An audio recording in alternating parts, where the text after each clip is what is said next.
Assalomu alaykum yana bir bor. Bugungi darsimiz 12-dars mijozlar bo'limi haqida bo'ladi. Demak, o'tgan birinchi darsimizda biz ommaviy SMS bilan kampanyalar haqida ma'lumot berib o'tgan edik. Kampanya o'zi nima, nimaga kerak, qanaqa foydali tomonlari bor va qanaqa yasash mumkin.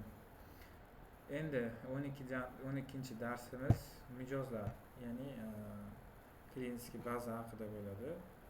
Klientskiy baza bu nima? Shu yillar mobaynida, ya'ni kompaniya ishlash boshlaganda, CRM ulangandan boshlab shu bugungi kungacha bo'lgan hamma mijozlarning bazasi bir joyda yig'iladi. Bu nimaga kerak bo'ladi?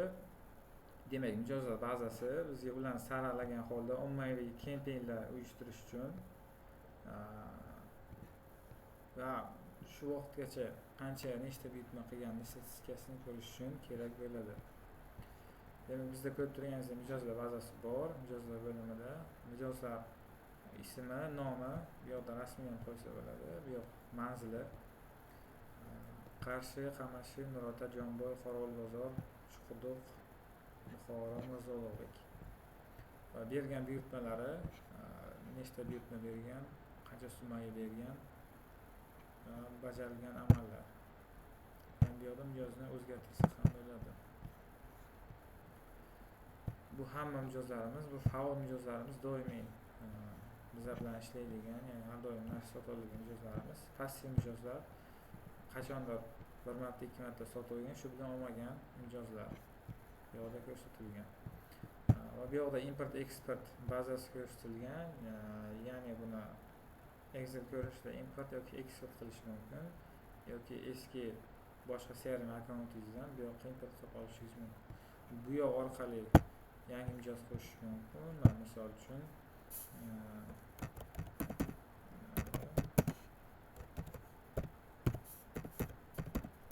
yangi mijozimiz telefon raqamini taxmin yozamiz.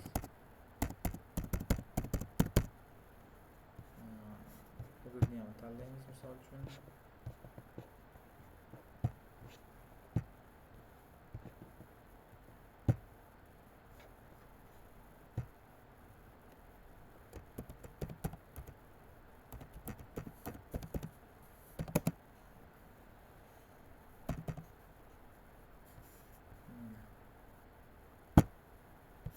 Yangi mijoz biz uchun yaraldi, mijoz yaratildi va bu mijoz bizni bazamizda qoladi.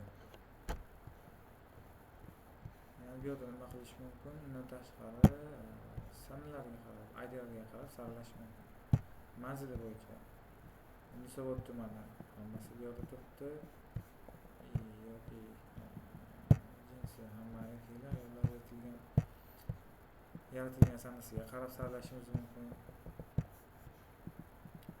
va ular bizga beradigan buyurtmalar soni yana bahosiga qarab saralash mumkin. Sarflagan puli va bergan buyurtmalariga qarab. Demak, bugun biz siz bilan mijozlar bazasi haqida gaplashdik. Ular nima kerak, qanaqa qilib qo'shish mumkin, qanaqa saralash mumkin. Demak, keyingi 13-darsimizda biz tovarlar bazasi haqida gaplashamiz. Ya'ni tovarlar bazasi qanaqa yasaladi va u nimaga kerak va biznesda qanaqa foyda beradi. Hammaga rahmat. Keyingi darsda ko'rishguncha.